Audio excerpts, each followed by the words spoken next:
lightly sweetened coffee. Gosh, my hair looks so severe today. So good morning, everybody. Good morning out of America and the Jilly Juice world. So it was a long weekend. Labor Day weekend was a long weekend. My husband and I hung out mostly together. He did go fishing one day, and then the unthinkable happened. Some kind of deer ran out in front of him and smashed his little grill. So, okay, whatever. At least he survived this, of course. He did survive the last couple accidents he's been in, knock on wood, and it's gotten better because this time it's less damage than before. Before it was a total, the next time it was just a fix, and now this is just a very minor fix.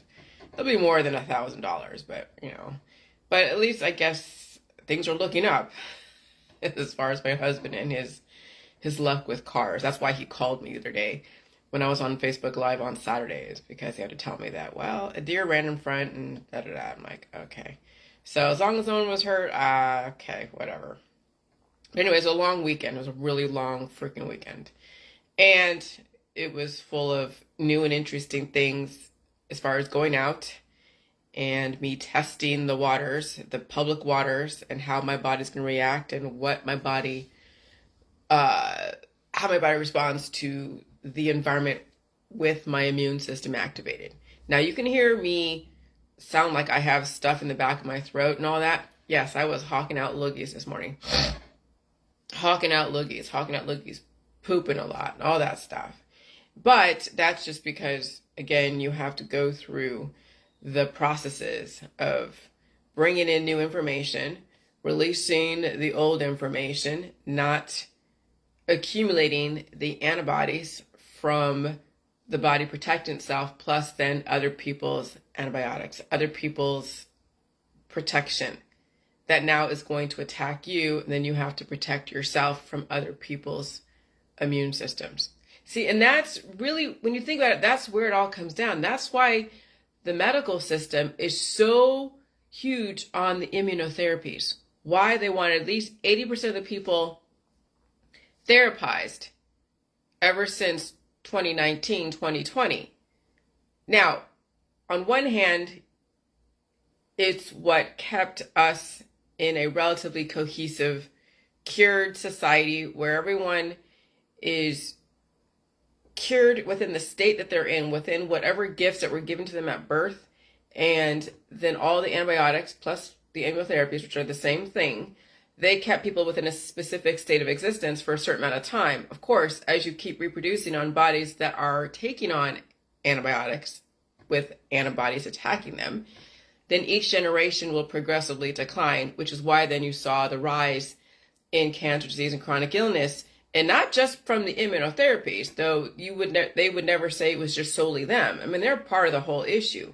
But then it's all the shaman, holistic, allopathic, the surgeries, the herbs, the detoxes, the cleanses, everything you'd find in the holistic world has done just as much damage as everything in the allopathic world over years of reproducing on bodies in deficit.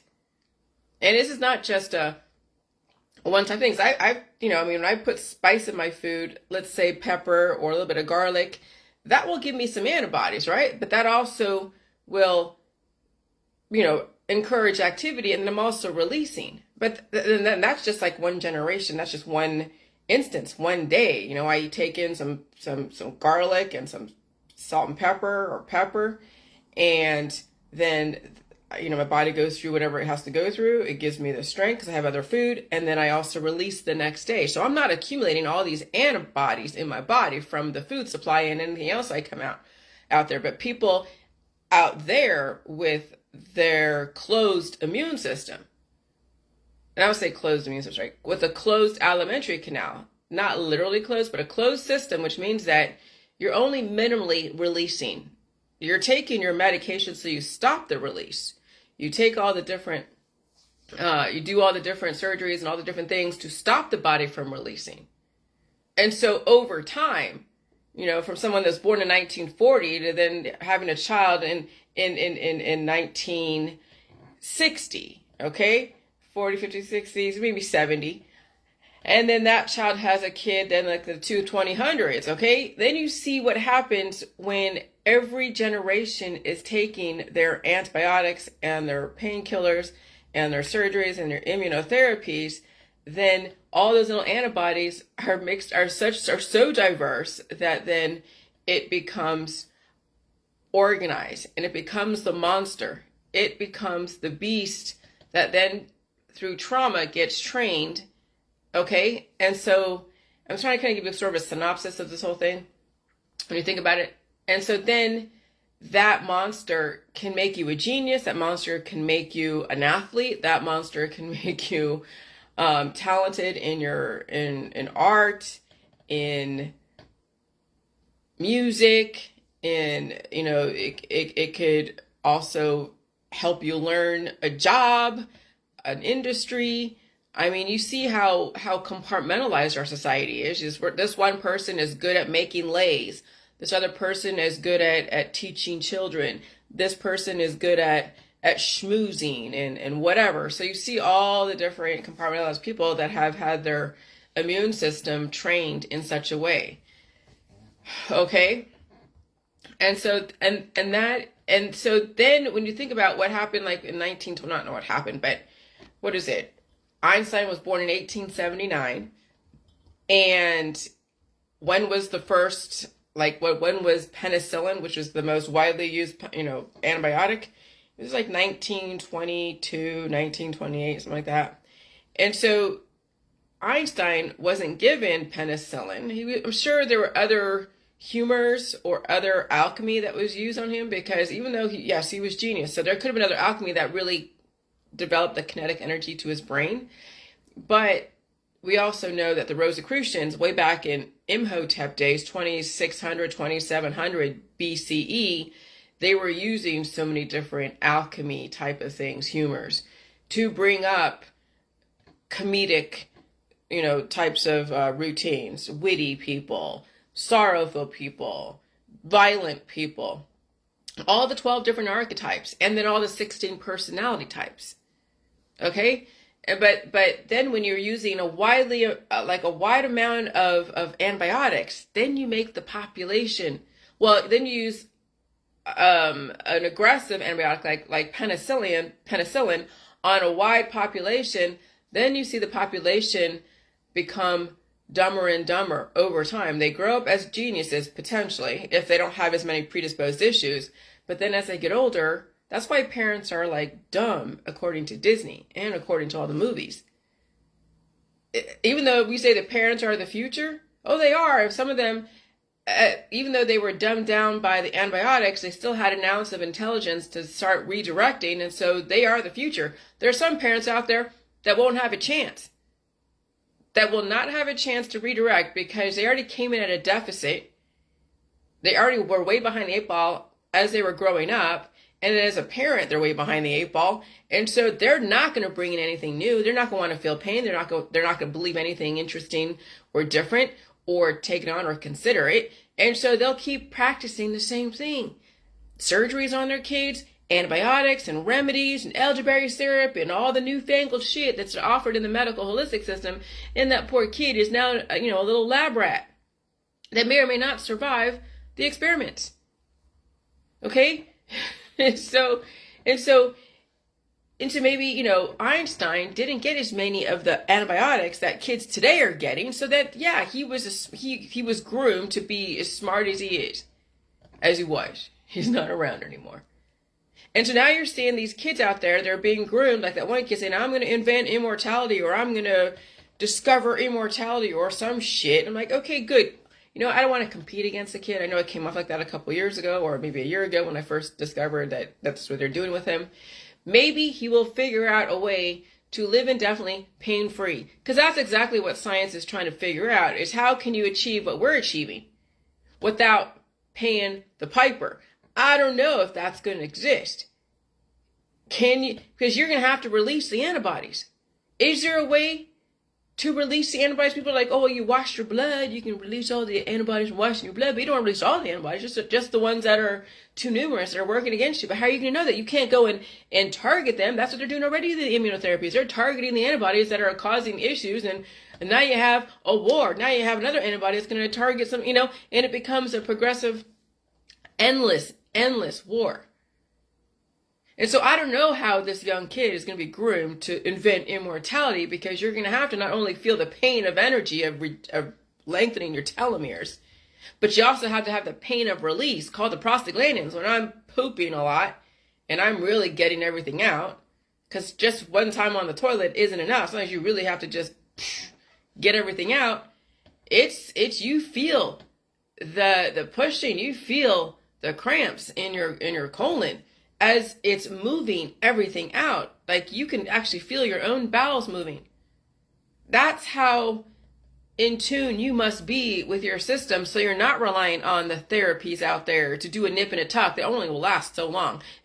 Nowadays, if you get a much cleaner prototype out there, when most of the dinosaurs have left this earth, literally and figuratively, today's day and age, we'll have a cleaner prototype that, you could play those games of, okay, now we have a cleaner prototype, we can go and do all these experiments, and maybe it will give somebody another 50 years. But here's the thing, what about the aging process on the inside that will reflect on the outside? Well, that's what they're trying to slow down the aging process. Okay, well, they're going to do all their experiments in their controlled environments where they're not subject to so much of the out there. There's places on this earth where there isn't as much disease and cancer, and they've already washed their petri dish. It could be like in Norway. It could be like in Sweden, Switzerland. It could be in those European countries that you don't even know about. There could be a small little town that is relatively pure from all the crazy deficits that people have, all the crazy diseases, just the compound predisposed issues. Oh, that's right. And so they're able to do the experiments and are on a relatively clean prototype. I had to plug my computer in. Okay? And so then maybe 50 years in the future, they already have something that's in their vault, their data vault, and they have a cleaner population, cleaner petri dish. Then they could do all their stuff. And then maybe in the next, after, and they might reinvent the wheel again, and then they keep innovating people without them going through the pain of energetic release and energetic retention. But it only will last maybe 100 years. Who knows? That's the thing, is that science is awesome on one hand, but science can really shoot you in the foot on the other hand. That's what's so crazy about science. It is the inverted cross and the cross. It is the devil and the angel on both ends. And they must work simultaneously together, because everyone must have a choice. I mean, if prolong your life 50 more years doing a therapy on a cleaner prototype, if that is more optimal than going through the metamorphosis like I had to go through, like a lot of people in my JJ world had to go through, then that should be a choice, right? And then there's those that can just do the salt and can do the eating of the food and get the intelligence that way and deal with the blowing of the nose and doing everything that a human does. I mean, we can have robots in our society. We do anyways. We have so many zombies in our society. But that's the thing, is everyone should be given some kind of choice. And so, yeah, we have a lot of pretty faces with nothing upstairs. Pretty faces with nothing upstairs in an expensive restaurant serving powdered mashed potatoes. And so, I'm telling you, if you are raising children and you want them to be smart, you got to get them off the antibiotics. You got to stop giving them the remedies, the surgeries, the pills, the powders, supplements, the detoxes. If you want smart children that will be smart adults, are going to be amazing, you got to stop trying to keep up with the Joneses. You got to really stop trying to keep up with the guy next door, the girl next door, the kid next door.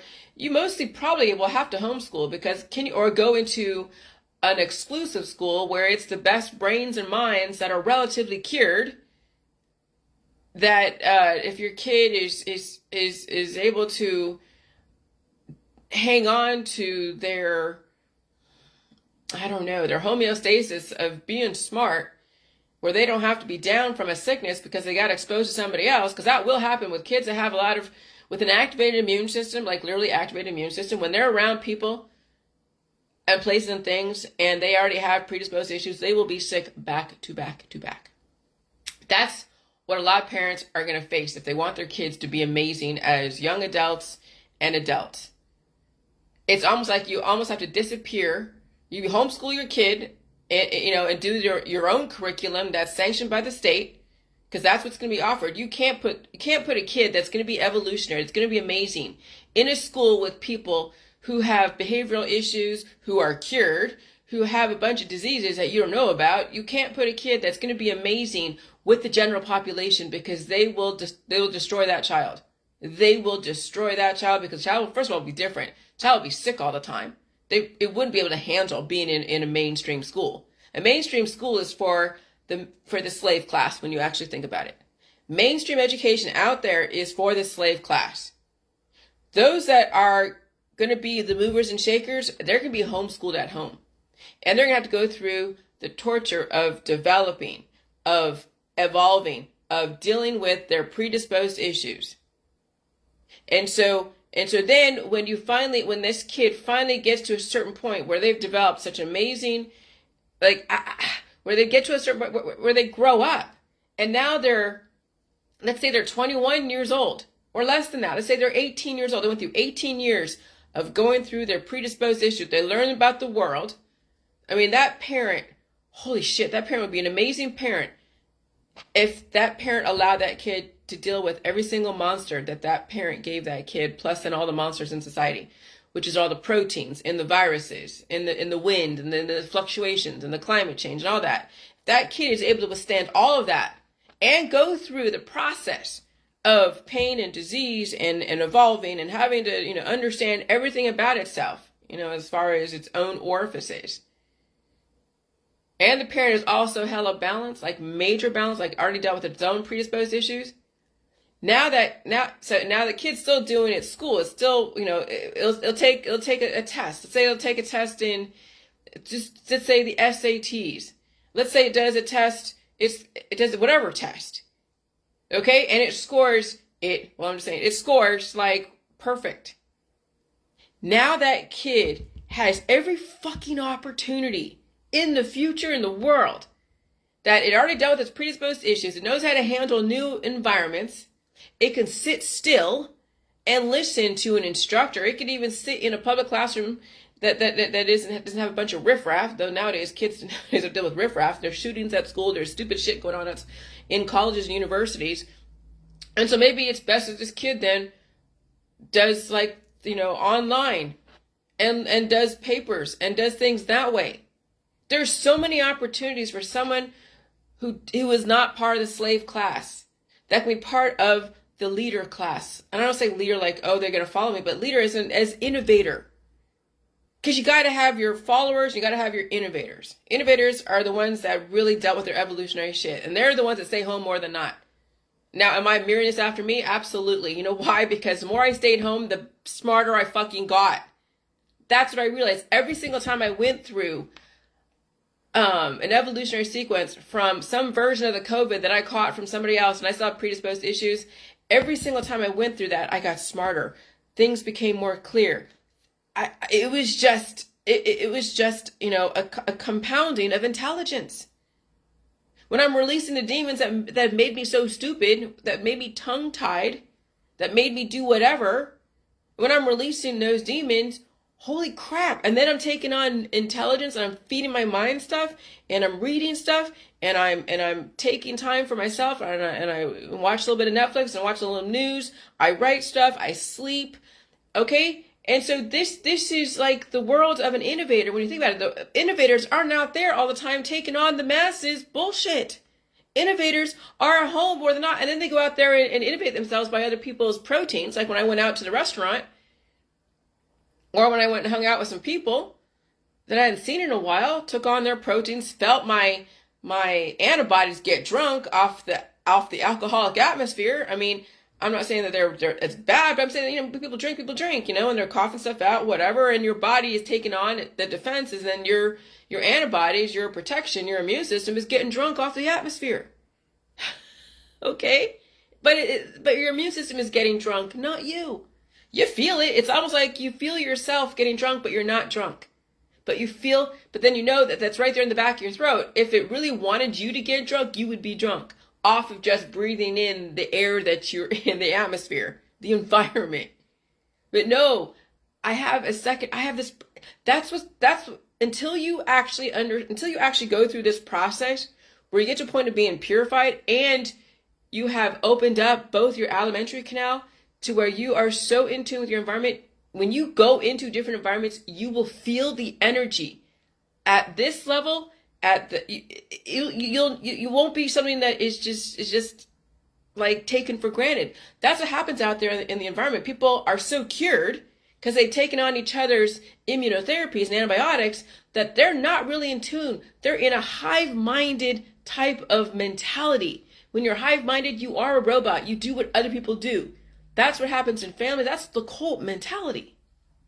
When I finally figured out the cult mentality and realized that actually the mainstream media and all the medical holistic demons out there that were attacking me a couple years ago, they were actually part of the cult, but they had the gall to call me a cult, a poop cult, or whatever.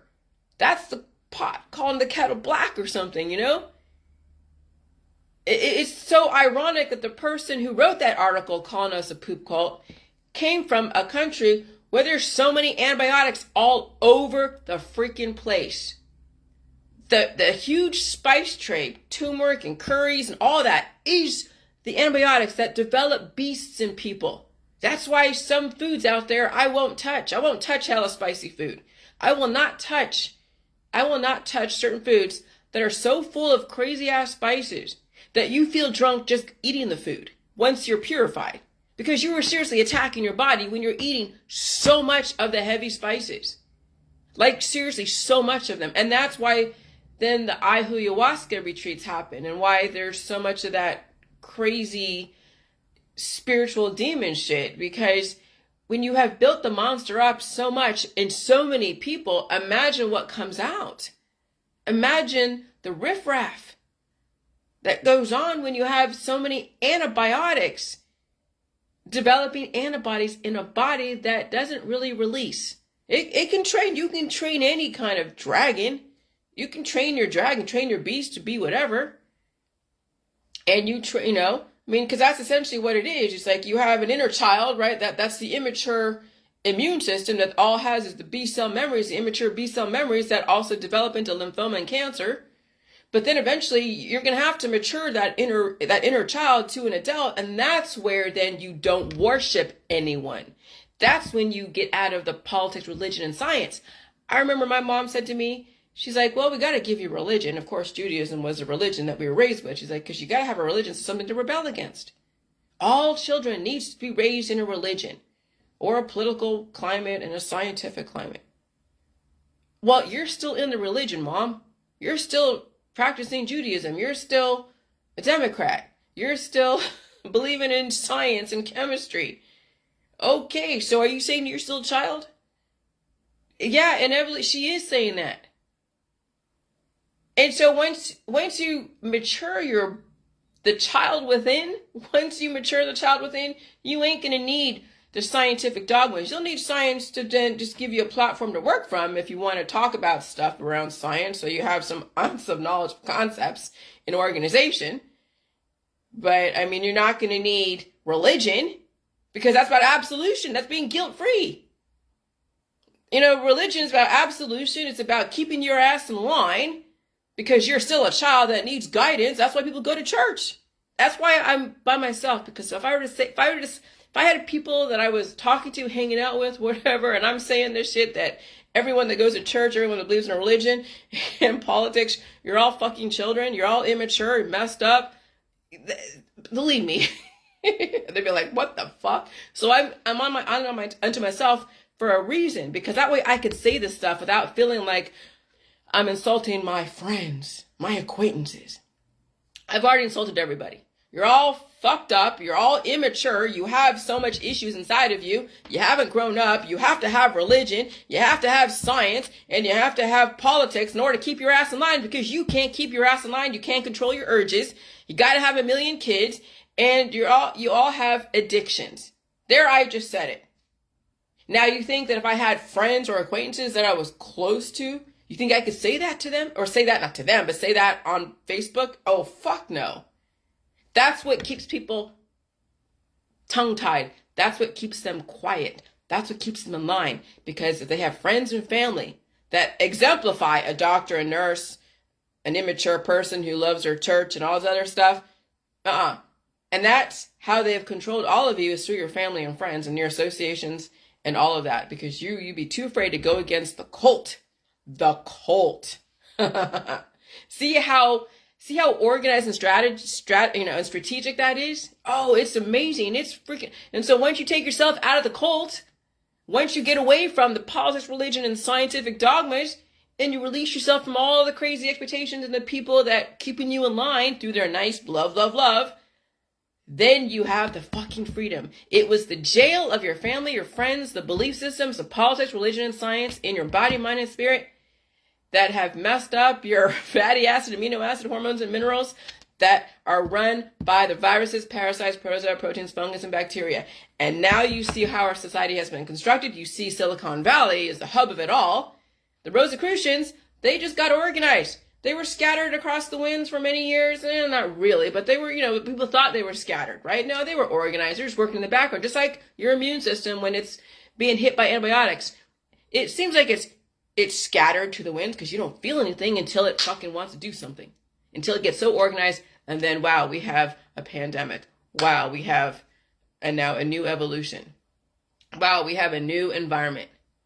And now you know who the Rosicrucians are. They aren't bad people. They're just trying to figure out how to have a developed society with the haves and the have-nots, because you're going to have people who just don't even care. So they're going to be the slave class. Someone is going to have to build and weld. You get paid them enough money, right? So they keep doing their job, make them relatively happy, give them all their addictions and all their creature comforts and their pleasures, so they keep going back to work every weekend or every week. But you also have to have a leader class. You have to have an innovator class. You have to have so many different aspects of well-functioning society. So how do you get those that are in the slave class, right? And those that are in the leader class, and those that are in the innovator class, how do you get them to all get along with each other? Well, maybe some can do both. Maybe they realize that they're not stuck and pigeonholed in the slave class, that they can actually rise above. That they're not pigeonholed by their body, mind, and spirit, by their diseases, by their biology. That they have a chance to break free and do something different. But you got to have at least 500 million, right? Or 7.9 billion in climbing. Because you got, when people figure out stuff and then they can't make it and they die, well, you got to have someone to be behind them and replace them. Because these steel industries and Walmart and all these different places, okay, they need people. They need people to check. And so you pay them a fuck amount of money. The slave class should be paid a lot more than the freaking innovator. Okay, innovators, they get paid whatever, and then they're living, relatively comfortable. They don't need to get super rich or super poor. But we got to have the slave class we really get paid well, so they keep doing their stuff. Right? If they all want to be innovators, and who's going to fucking do shit? Who's going to go and check your groceries? Okay, now we have machines. Okay, someone's got to fix those machines. Well, make sure that they're not using parts that break down over a certain amount of time. But that's the industry of capitalism. When you put in parts that break down after like 2 years, and you got to go and replace the whole thing or replace that part and pay the money to do that. So maybe nowadays we'll start developing parts to all of our electronics that will last a lifetime. Steel, titanium, I don't know. I mean, my phone, I have a good phone. And this is through a plan through Verizon. Okay? But I'll tell you what, if I were to get one of those Walmart throwaway phones, that would last me about a year and a half. And I've seen how Walmart throwaway phones are. They last about a year and a half, and then, or maybe 2 years, 3 years at the most. I had the longest phone about 3 years. Well, maybe 2 years, 1 year, 2 years. 2 or 3 years with Walmart, and that was it. But now we need to have machinery that's built to last, not break down all the time, to then warrant to have somebody at the Verizon store to go and sell you another fucking phone, to warrant somebody over here to go and fix it. When we make things last longer, then you won't need to have a slave class per se, and then you won't have that fight between the bourgeois and the proletariat, which is an ongoing forever thing. And maybe we're heading towards that, down that direction. We're going into the electric car field, electric car industry, and the gasoline and the metal cars are going to be gone to the wayside because, in a winter climate, the rust of the cars. But you know how that goes. People don't want to go to electric cars. And of course the grid, especially in California, they can't even handle the heat waves over there. Imagine the whole population on electric cars. They're really going to have, people are going to leave California, which they're doing, or a lot of people are going to have to pass away from the excessive heat and the viruses and the Santa Ana winds and the storms and the viruses and all the different therapies. It's like, the hub of all of this, the hub of the Rosicrucians, which is Silicon Valley, needs to now figure out how to accelerate the depopulation so they can handle the electric grid over there. And believe me, I'm sure it'll happen at some point. I mean, it's already happening. You know how hot it is out there? 118 degrees, California Bay Area. Oh, they're definitely boiling people out of their homes. People don't have electricity because of the rolling blackouts. Imagine what it's going to be like in the wintertime for those in the Northeast, all the elderly in the Northeast, and then all the hurricanes and the tornadoes and the floods in the South, in the Midwest. Oh, let me tell you, honey, the depopulation is coming along just fine. And so while you're trying to survive the climate and everything else and the weather, now you got to deal with all the different diseases. Now you got to figure out, it's not about competing with the next guy nowadays. These kids need to stop trying to compete with their peers. There is no competition. You're either going to be an innovator and survive this, or you're going to be the slave class and maybe survive. Maybe not. I don't know. But that's going to take, let me tell you, to raise a child in this society, it's a lot of fucking money. And then you still got to answer to your government. But if you do it the right way, cut down your expenses and figure out strategy. Some of you are figuring that out because it takes a lot of strategy to have that kind of ideal situation where your kids can be homeschooled, where they're not around a bunch of yahoos and idiots out there. Okay? And then they can deal with their predisposed issues. They've already learned about the world as far as their peers, and they need socialization on some level because they need to take on other people's DNA, so it then preempts their evolution. Then they got to go home and rest. But again, if you're out there so much, you will assimilate. When you're out there, that's why people don't realize that's probably why subconsciously I said you need to stay home more than not only because I didn't want you to get real aggressive symptoms from the virus, but I think subconsciously even it makes you more homogenized. So then when you finally do deal with your stuff and then you're at relative equilibrium, everything is kind of just doing its thing, and then you go back out there again and you pick up something else or the frequency shift, you're not taking on antibiotics from your peers. Okay, if I were to hang out with my husband's friends all the time, I would assimilate to their antibiotics. I would assimilate to all their immunotherapies. That's not what I want. But that's what people don't realize. That's why they wanted 80% of the population to be feed. Because they know when you're out there hanging out, some people won't survive anyways, the environment, so that they're gone to the wayside, but everyone's going to blame everything, right? But the ones that do survive, they're the ones that assimilated to all the immunotherapies. See how that works? You see how that works? And so then being home more than not is going to actually make you more susceptible to evolve. That's going to be your gift. See, I haven't really left my house or brought anyone new in my world in the last 2 years. I mean, maybe I might see 1 or 2 people that we already know from my husband's work. I'll go to the grocery store. We did just recently go to a few restaurants, but but then, you know, every time I would go to a restaurant or go see somebody, it would bring up my predisposed issues. I get all pissy because I'm mucusing out the next day, asleep for like 3 days straight. And so then I was like, okay, screw this. I need to get my book done. And here I am taking on, you know, all these people's DNA. But really, when you think about it, it was my body still releasing my predisposed issues. And so then, but that's the thing. That's because I hardly go out. During the week, I stay at home. During the week, my husband is off on the road. And so my dog and I have a chance to then, you know, breathe for a minute between each evolutionary sequence. Though she's dealing with a lot of hers because she still has stuff that she's purging out, but she's doing fine. Every single time she gets a seizure, she snaps right out of it. She still eats, she still pees, she still poos. She even tells my husband when she has to go outside. There's subtle hints because I'll be upstairs and I don't know, because I know I took her out, she peed, or she didn't pee, she didn't do anything. So I'm like, okay, whatever. So I go upstairs. He's down here watching TV and she goes in her little circles and then she goes and looks up at him. And then he goes, do you need to go outside, sugar? And then she goes right to the door. So that's her way of telling us that she has to use the restroom. And then when she goes upstairs, she doesn't get in the bed, but she looks at me. And she doesn't get in the bed. She goes right back to the stairs and she comes back and looks at me. And I'm like, okay, she has to pee. So I go downstairs and then take her out. She has to pee. So there's subtle hints. So even though she's dealing with her shit, she is finding ways to communicate with us, which means she's getting smarter. So every single seizure she gets, she's getting smarter and more aware. Every single time she goes through a process, she's getting smarter and more aware. It's happening for me. It's happening for her. Every single time she gets a seizure, she's getting fucking smarter. Every single fucking time. She's not deteriorating.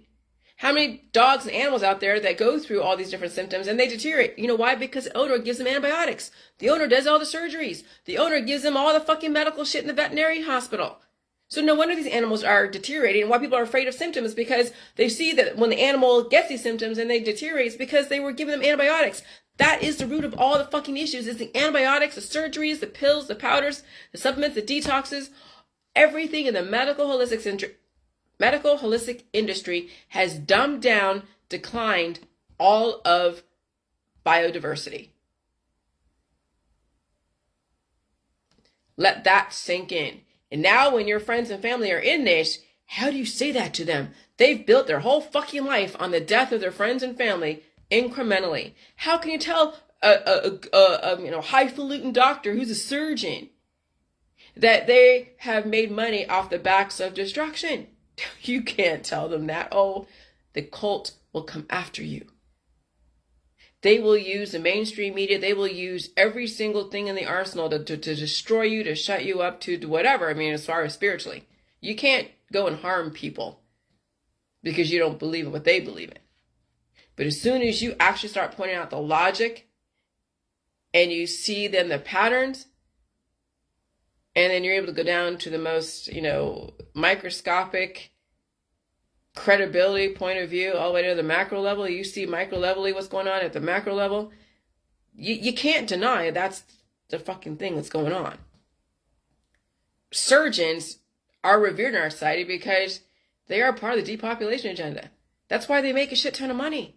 That's the whole point of the Georgia Guidestones, is to worship those that are developing radium, like, the Nobel Rest in Peace Prize people. It's not about, it is about peace across the land. When most of the population is dead, not all, but most of it is dead, that's peaceful. But it's going to take someone like Marie Curie. It's going to take someone like, Albert Einstein and his E=mc², and then now you have the atom bomb. It's going to take all these scientists that figure out mass destruction, but then they have other things that they are known for. They're not as aggressive. But what gave them the Rest in Peace Prize is the fact that they had something that was going to basically decimate most of humanity. See, that's the irony of it all. And of course, religion is about absolution. Politics is about absolution. Science is about absolution. Because you're dealing with children. Politics, religion, and science is about dealing with children, keeping children under control, exploiting them for their resources. Because children are all geniuses, right? When they're younger, that's why they're grooming children to be whatever. That's why Greta, whatever her name is, came out there against, oh God, we got to save the planet.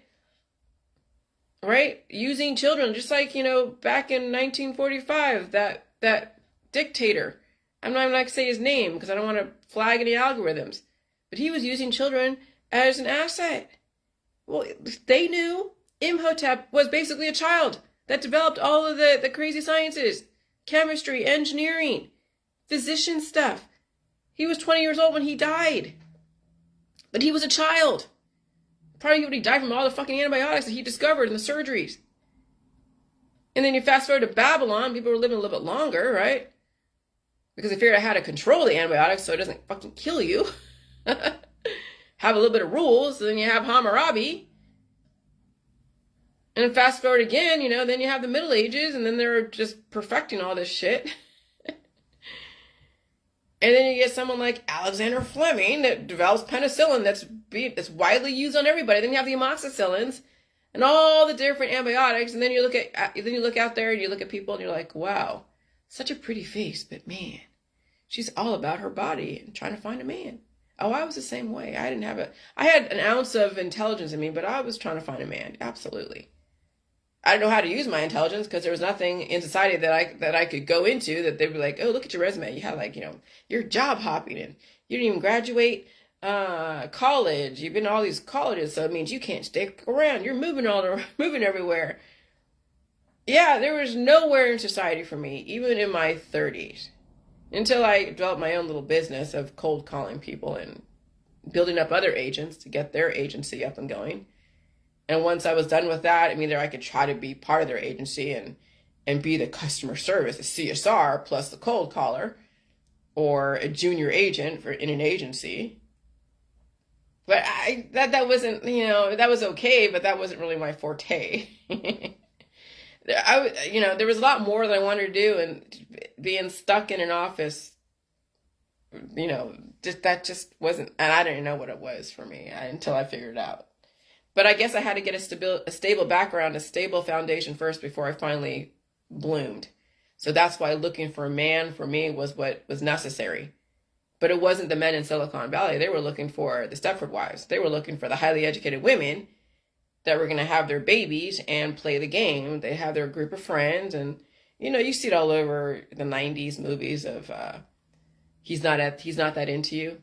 That was the movie I watched last night. It had all the players. It had Jennifer Connelly, Jennifer Aniston, Ben Affleck, and Casey no, not Casey Affleck. The other dude that was from the Entourage, and that girl, I forget her name. And they were all just glorifying that a girl that's an educated girl that's in like San Francisco or New York, look for a man, and what are all the signs to look for a man, and it was just all these white collar workers, how they were going to go and play the game of finding the right man, living in the right place, wearing the right clothes. And that's what I faced in the Bay Area. It was that kind of situation. He's not that into you. That's Silicon Valley. That's what people even in places that are not Silicon Valley try to live up to, that kind of lifestyle. That wasn't for me. That wasn't for me. But then, then I found, I found a relatively intelligent dude, very intelligent dude that had a strength in the math and a strength in the mechanics, strength and stuff that I had no strength in, but I had the English, or the language, what is it? Spelling, writing resumes, selling oneself as far as job stuff.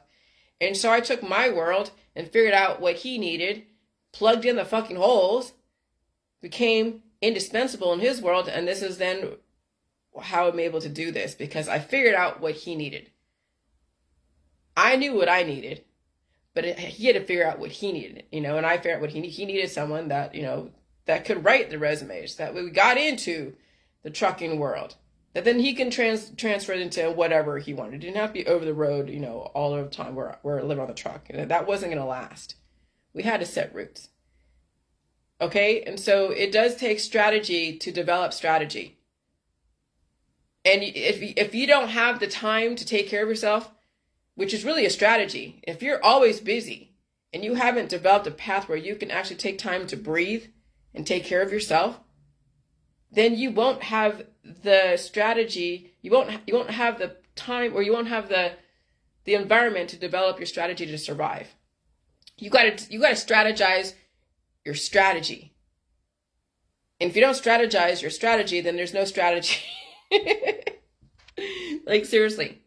You gotta set shit up so you can develop, you can innovate, you can survive all of this. And so could your kids. Right now, people are just surviving. They're purely just surviving. They're just living from moment to moment, and they don't know when that moment's going to end. And it could end tomorrow for them, or it could end in the next 10 years, or the next 20 years, or not at all. But people don't even know that right at this point, because they're too busy trying to experience everything, whether they're traveling everywhere or trying to get so much money or who knows what. But what are you working for?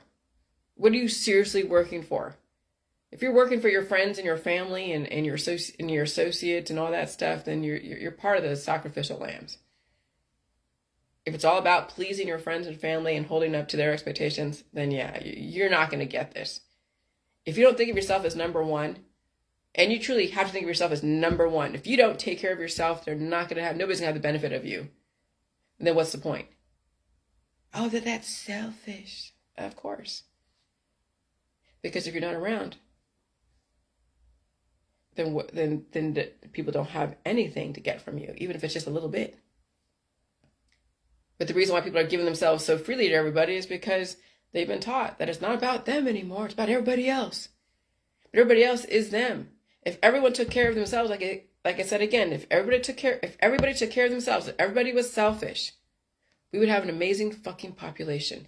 The selfish people in our society are the most amazing. But when the selfish people that die are not really. But hey, if you're selfish and you die, well, then you've given a gift to humanity, right? But if you're selfish and you're living, what has you lived for such a long time? Maybe selfish is not really a bad thing. As long as you're able to exemplify that selfish is longevity. It's all the saviors out there that want to give themselves up to everybody, that want to sacrifice themselves to their friends and family. They're not going to last long. So everybody will love them for a minute. It's all about love, love, love, right? They'll love and honor and cherish and worship. And then they're gone. They were a martyr. But they gave people to worship. They gave people something to worship, right? Because people need something to worship. They need something to live up to. I'm going to be just like him and just like her. Okay, you'll end up dead just like him and her. Great. And so when you're worshiping dead people, that's exactly where you're going to end up, which is exactly the point.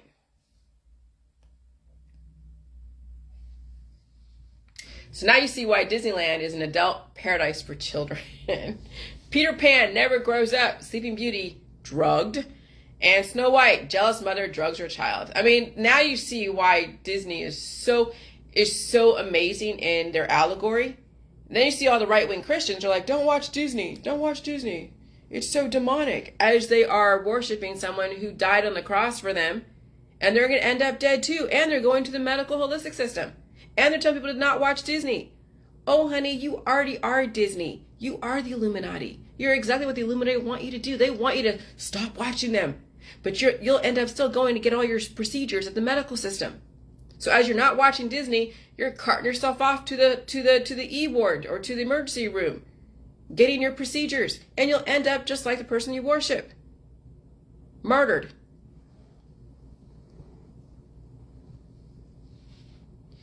And so emotionally obsessed adult children distracted by rabbit holes, needing entertainment. And that's what all the amusement parks are for.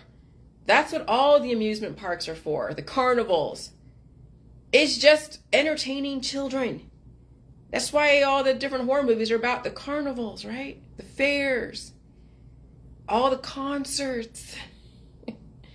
The whole entertainment industry is entertaining children. Children entertaining children. The reproductive industry, the mother industry, whatever, parenting industry is about children raising children.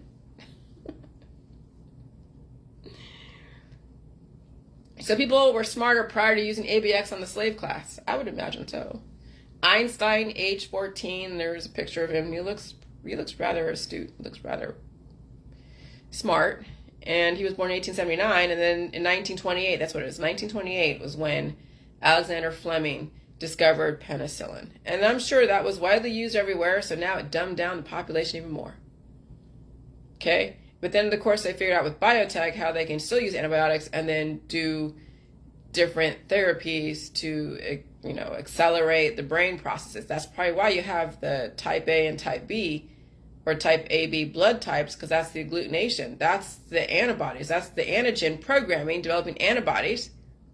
That's the kinetic energy. That's why those that are type A and B, are extremely smart. Abso-fucking-lutely. But we'll definitely have to deal with some pain of getting their body, because their brain's already developed. John's fucking smart. So is Sarah Farnell. So are a lot of the scientists, okay, that are type A and B. The engineers, the chemical engineers, scientists, accountants, all the ones that are left brain are probably type A and B. And so their brain is fucking developed, but now their body has to follow in line. And that's painful. Okay, that's probably why I had a bunch of headaches, because I had to develop my brain, because it was being destroyed by the antibiotics. And my body was okay, but it was the headaches that I had to deal with. And so maybe, John, maybe you guys won't have to deal so much with the headaches, but your body is going to have to go through some shit. That actually now makes sense when you think about it. Because I remember, the headaches were, that's what this last co-infection I dealt with was the searing headaches, where I just couldn't see, I couldn't look at light. I take my dog out there and I'm sitting on the little, the cooler, because the chairs are wet, and I'm just looking at the ground because I can't even look even in the distance. It was just so fucking painful. But my brain was developing. That's probably why I'm getting smarter after every single inflammation, because my brain's developing. And why your body is going to go through some fucking hell, John. So is Sarah. Her brain's developed, your brain's developed, but your fucking bodies need more. And you'll have your headaches, I'm sure. But that fucking makes sense. So science figured out how to build up the body, but then control the brain, and it doesn't get too big. And that's why you see a lot of the athletes. Some are smart, but a lot of them fall into drugs, alcohol, and rampant sex and dog fighting and all that stuff, or they're violent, or they don't last very long, or they squander all of their riches away. Can you get an athlete that also has an ounce of intelligence? Well, they're going to have to first figure out their blood type. Their blood type's A and B, then they got to get their body developed. If their blood type is type O, they got to get their brain developed. And if they're type O, developing the brain takes a lot. It takes more than just working out every day, going to the gym. Those are the people that are groomed to be the body and then be programmed for the brain. And that's Silicon Valley. That's them developing archetypes, developing the characters that you see all over the movies that are basically translated in your society. It's like watching yourself in the movies, watching your past, watching your present, watching your future. Someone is programming your past, present, and your future. They programmed your past, they programmed your present, and they're programming your future. And you can still evolve in the revolutions that are going on. Holy shit, that was such a major revelation about type A and B and about type O. But you have to know type A's and B's. You have to know people's blood types. Remember HIPAA. Privacy is all about keeping the information from the general population, and only the professionals know in their compartmentalized areas. So when they're compartmentalized in your blood department, and you're compartmentalized in your labor and delivery, and you're compartmentalized in your postpartum and all that, they're not really sharing information across the lines. They just know their specific thing. And then those that are higher up understand the bigger picture. And then you realize that the type A and the type B are the ones that were programmed to be fucking smart. Like what's his face? Einstein and like Stephen Hawking. Like the scientists. Like my dad. My dad's fucking smart. He's a chemical engineer. My mom's smart too. I don't know what blood type she is. Most likely probably type A. I was probably raised by type A, type B, AB parents. Scientists. I was raised by scientists. Okay? And so while I had the body, they had the brains. It was what they were doing, trying to starve the body and develop the brain, and then it just didn't work out. I don't know. I have no fucking idea what the intentions were.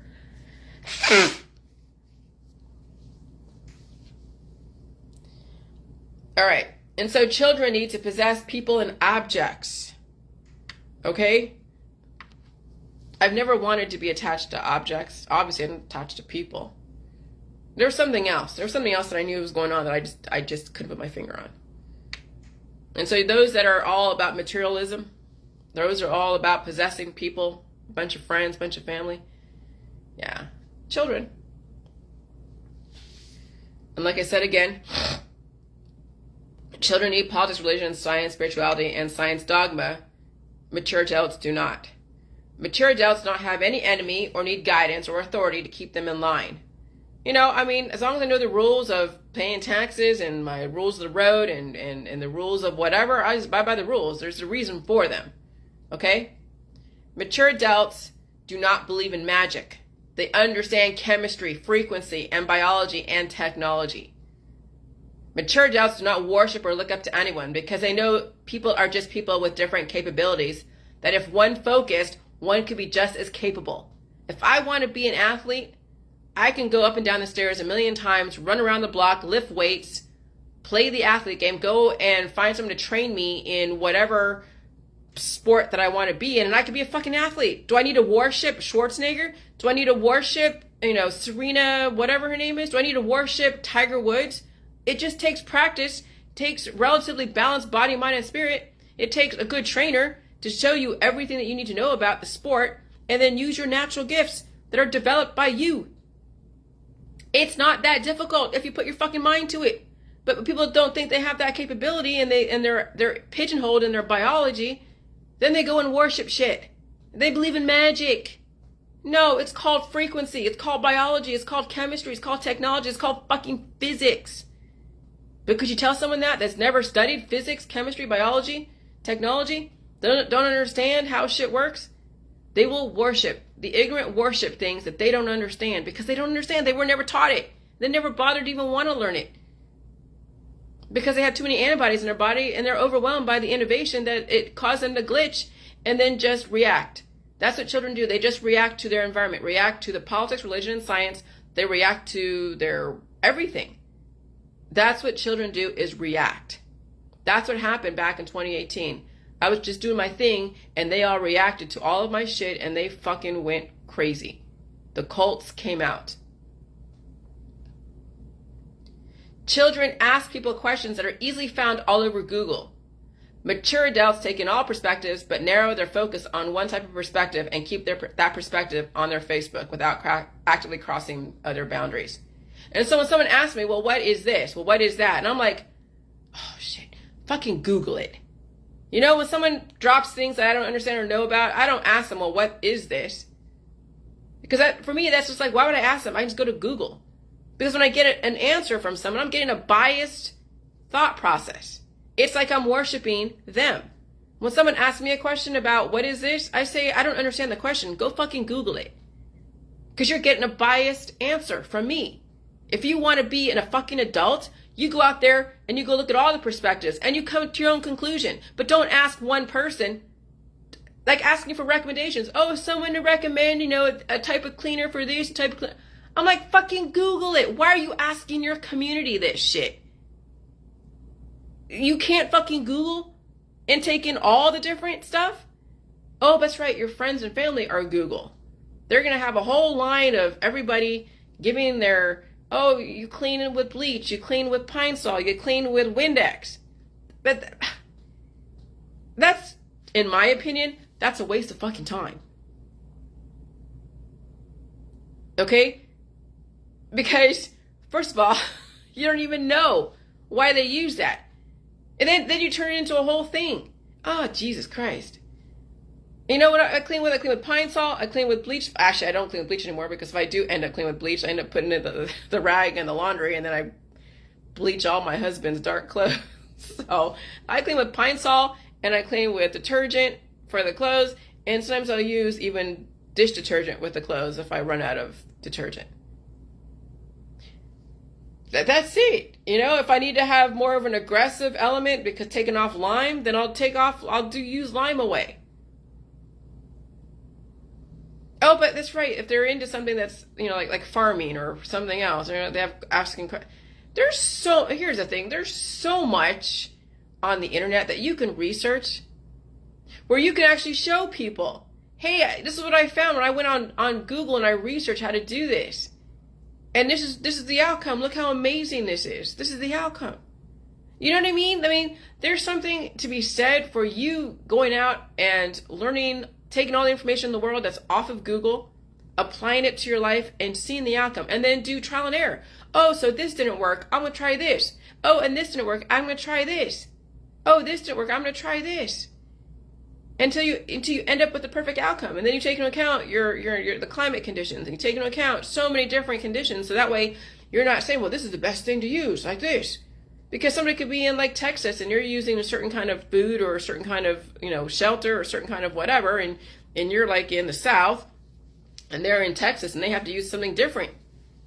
And so then is your way really the best way? Is your friend's way that's recommending something really the best way when they're in a totally different fucking climate, different whatever, different. And so there's something to be said for you doing your own research, you developing your own thought process, you developing something on your fucking own. But children don't do that. Children have to ask people for help. Children have to ask people questions. When I was a kid, I was asking questions. Sometimes with my husband, I'll ask him a bunch of questions I don't know. And so he's like, stop peppering me with questions. That's what actually my ex-boyfriend would say. Stop peppering me with questions, Jillian. Because that's all I would ever fucking do. When we were in a long car ride going from San Francisco to Sacramento to visit his parents, that's all I do is ask questions. Question after question. And he was just like, what the fuck? But there's so much I didn't know. But I needed to find, back then it was in the early 2000s, so it wasn't like I had Google, but I didn't really know about Google. So I was asking questions. And so finally, when I stopped asking so many questions of things that I can't research, like with my husband, like I asked, like, you know, what'd you guys do? Where'd you guys go? What did you guys eat? Like I asked them crazy questions, like, what did you eat? How much did you eat? When did you eat? Where did you eat? He's like, stop asking so many fucking questions. I ate fucking food, Jillian. I ate food. But I want to know what kind of food. You know? And that's just my desire to know everything. Okay? And if you don't have that desire to know everything, then you will be asking people questions that you could actually research yourself. Okay? But I do act like a child sometimes. I know that. And it probably annoys him. But he deals with it. Okay? So children need authority, guidance, and someone else to control their urges. Yeah, you know, when you need to have AA and NA and all that stuff, because you have urges that you can't control. Children need an enemy to reinforce their belief systems they are not sure about subconsciously. Yeah, when you need an enemy, someone to blame for your cancer, disease, and chronic illness, I'll tell you, you know, that then says that you're really not sure about why you believe what you believe in, but it's easier to reinforce your belief system when you can hate somebody else for them thinking totally opposite. And then you have that whole, you know, us versus them mentality. That's a whole cult. That's a cult. Is the JJ world an us versus them? No, because we integrate. When you think about it, I may have come off like that because that's the world that I came from, is us versus them, the cult mentality. It's hard to release yourself from the cult. It's hard to release cult-like behaviors. It's hard to release childlike behaviors. But when you realize that the whole JJ world is about transitioning off the system to be a mature adult who is balanced, that takes time. It's not something you do cold turkey. Just like when you're on a bunch of drugs and you want to get off them, but you can't get off them like cold turkey. It must be a transition process, and it's painful. And so everything is a transition. Even the JJ world is a transition. Because the pain will be so great that you'll want to use, like for yeast infections, you'll want to use whatever you can use at the time, or a UTI, to give you some kind of relief so you don't go fucking crazy. And then the next time around you get triggered, the yeast infection and the UTI won't be as bad. And then each time you get triggered and your body gets triggered because it still has residual disease, the pain is less and less until it's non-existent. Now, let me go over something real quick. Was that UTI and yeast infection from when I was exposed to the alcohol atmosphere where I felt like I was drunk off the atmosphere? That probably brought up some stuff. Was it the actual sole reason? Time will tell when I go around, again, people who are drinking. Will my body, when it's releasing, will it bring up UTI and yeast infection? I don't know. But I doubt it, but I don't know. So it's going to take another time of me going out there again with people and seeing how my body responds again. And this is the process. You pay attention to how your body responds when you're in a homogenized zone like your house and you hardly leave your house. And then we go into different environments that are very different. Like when I went to that restaurant, Bonefish Grill, it was a very airy environment. I wasn't next to people. It wasn't like, it was spread out. So I didn't get much of a reaction from that environment. But then when I went to a restaurant that was a little bit more enclosed, that had a bar, in the middle of it, and it was more enclosed, and it was, and people were passing by all the time, and it was more of like a bar atmosphere. Then I felt stuff, and then I was even more of an enclosed situation when I was in someone's garage, and they were drinking and all that stuff, and close quarters. And so I had more of a reaction in the close quarters, a little bit less reaction in the bar, and even a less reaction when I was in a huge restaurant that was full of air. Okay? And so is being in a very enclosed space, people who are drinking would bring up a bunch of that. Well, we'll see what happens. I will tell you, if being in an atmosphere full of spirits will trigger the demons within your urethra and your birth canal if you're a woman or a man. Okay? And so that's science. That is science. When you have purified your body, so when you do go into a different environment, you see how that environment affects you. But if you're not purified, if you are literally not purified, then you won't know how the environment affects you. It'll be taken for granted. And so that's our society out there. In politics, religion, and science, people are not purified, so they don't even know how their environment affects them because they have so many issues going on. It's like, yeah. And so they don't think anything of it until the monster becomes so huge they can't ignore it. Then they blame it on something. The system gives you something to blame. That's why there's all the activists. And all the love. That's why when men fall into lust, they call it love. Because it is about dying and reproducing. When people are in marriages and it's based solely on love, about dying and reproducing. Lust, love, marriage, and all that sex, all the same shit. Now eventually you got to bring in intellect, intelligence, and respect above all else. All right, that's all I'm going to say. I think I got the gist. I'm going to go do my stuff.